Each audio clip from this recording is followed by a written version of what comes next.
Okay, welcome back to Epicus Gamicus Metallicus, here for another episode of Year by Year. This week it's 1976. Got my buddy Luke here, What's going on, yo? and I'm Jack. And I think we decided it's my week to go first. Might be wrong, it was a few weeks since we recorded 75, so... Anyway, so my first album is 2112 by Rush. Awesome album. I love the story of it, you know? Yeah, true classic, definitely. All the way on Rush. Is that your favorite Rush album? I'd have to say so, yeah. 2112 really gets it, like... I think it's the story I just associate it with all of rock, you know? It's kind of the story of, like, how rock developed. Yeah. Yeah, I get what you mean. It's just like a generic... Yeah. Personally, I prefer Hemispheres, but 2112 is kind of like the thing before Hemispheres, so it's the same sort of deal. The big, long, 20-minute song at the beginning, and then some other pretty good tracks at the other side. Yeah, yeah. I mean, you still go, Like, Passage to Bangkok and all Passage to that Bangkok, stuff. Twilight Zone. Yeah. Cool album. What's your first one? My first album is Boston by Boston. You gotta have some Boston in It's here. just, Has to be. I'd say it's probably the best driving album I know. Just love that album. Oh, yeah. And we're recording this near Thanksgiving, so I was going back and forth to go home. So that was what I was listening to on the way up there. Oh yeah. Great. And with Boston, I always listen to them and I go, they're just perfect. And they're always way better than I remember them being as well. Yeah, same here. Yeah. They were like, although I think sometimes that album is kind of compressed badly, but the way the Boston albums are mixed is really very ahead of their time. Yeah, it really like for is. a 76 album, it's very high quality. Definitely see what you mean there. And then I guess because they space them out, each Yeah. album is really good. Yeah. Because you got to wait, like, there's only one a decade at this point. I think there were two in the 70s, though. Yeah, that was the only decade they did two. Maybe they had to do they wanted a 60s album, but it was too late to do that, so they added an extra one in there. Yeah. Okay, so my number 2 is Dirty Deeds Done Dirt Cheap by AC/DC. Because there has to be AC/DC as well. It's very true. It's another one of the true classics. Obviously, it's got the title track, Dirty Deeds Done Dirt Cheap, on it. Oh, yeah. I'm struggling to remember what else is on it, but... My favorites is, I think it's No Fun, I want to say. Oh, Ain't No Fun Waiting Around to Be a Millionaire. That's right. That's a good one. I like Problem Child. That's a pretty good song. Yeah, that's pretty good. Of course, I'm not sure which one I put on the list, the Australian version or the international version. Yeah.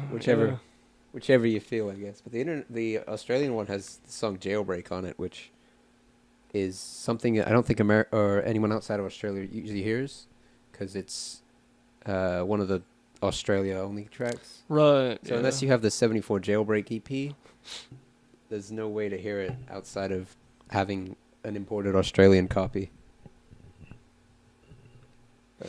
Oh, and this album also has the song Big Balls, which is always hilarious. Oh, yeah, that's a fun one. Yeah. It's AC/DC innuendos at their best right there. Oh, yes. And AC/DC they always had the most creative innuendos. They really do. Like, wow. Yeah. They put some thought into that one. All right, your number 2, I guess?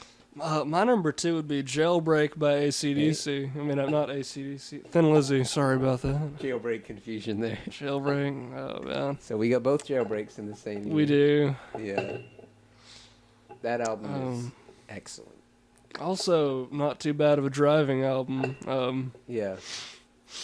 Boys Are Back in Town, Jailbreak, the title track, Yeah. and Cowboy Song's Oh, also yeah. pretty good. It's weird how obsessed Thin Lizzy are with cowboys. Yeah. They're from actually, Ireland, but- Yeah. It's kind of funny that a lot of those albums work best here. They don't work so well back in the UK or Ireland. Yeah. It's yeah. kind of funny that. But there aren't many albums which work better there than here. Unless you count like early Hendrix or Yeah, Hendrix is kind of the only exception of an American act making British style music. yeah, yeah. It's although Elvis Costello a little bit, but Or of course, then you could think about like early blues artists too. Clearly did better over there than they did here. yeah, but they were making American music. That That's just happened true. to be popular in the UK, which sometimes the UK gets a little obsessive over American music, Yeah, especially the yeah. blues thing, because Americans like they're so racist that white people wouldn't listen to it. So it was up to the British to make it popular. It's pretty funny. So my number 3 is self-titled Ramones album, the first true punk album, really. It's like when I think about punk, that is the album that comes to mind. Yeah. And it's strange because it doesn't really come from a scene, so to speak. There was no 70s punk scene yet. It was sort of all a couple different artists, and they hadn't quite come together yet. Yeah, you could say that. Of Where in the UK, it was just, there's like 100 bands. course, you did have All in kind one of go. like CBGB in New York and like all that. Yeah, but I feel like it wasn't quite one thing yet. It was just a bunch of bands that were trying certain different new things. Yeah, yeah, I could see that. It's definitely stronger in the UK than it was Yeah. here. But then, obviously, the Ramones came out of New York, and they're Yeah. bubblegum hit after bubblegum hit. Although they never really had any success with most of their songs, like they should, but all their songs are perfect pop songs. Yeah, yeah. And I mean, this album, like, there is barely any bad songs on it. I actually hadn't listened to this album before, so the cover of Chris Montez's "Let's Dance" really surprised me. Really? Is that a bonus track? I think it's on the original studio album. Oh, yeah, I see it. I guess I missed that one. But the interesting thing about this album is it's 14 tracks long, which for the 70s is pretty long. Yeah, Although you look at until you factor in how short the songs are. Yeah, like, what's the shortest one? Like 143. It was a 134 on here. And it's just like, wow, that's. I guess that was the Ramones' ethos. It's just bang, bang, bang, bang, bang, done. Get your point across. Do it quickly. So your last album?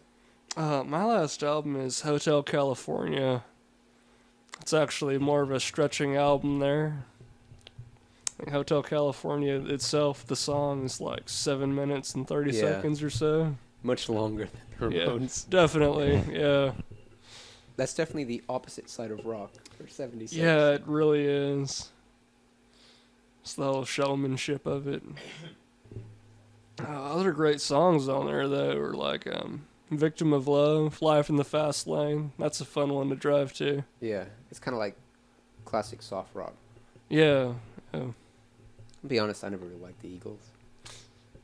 yeah, I thought Hotel California is just too well known yeah.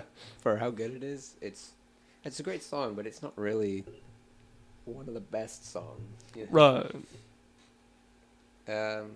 Well, I guess that's all our albums. So, who's gonna get kicked off this week?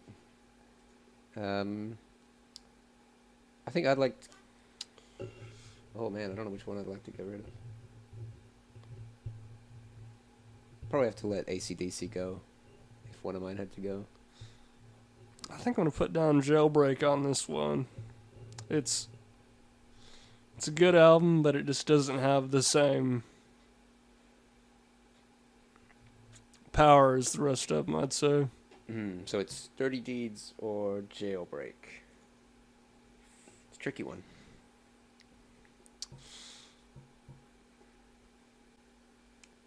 I think we should keep Thin Lizzy because AC/DC will probably be on the list somewhere else. That's a very good Thin point. Lizzy's unlikely to get another. That's their best shot. Yeah. So we'll give Thin Lizzy a chance. Put him on and knock off AC/DC. And that was 76. See you next or 2 weeks for 77. Goodbye.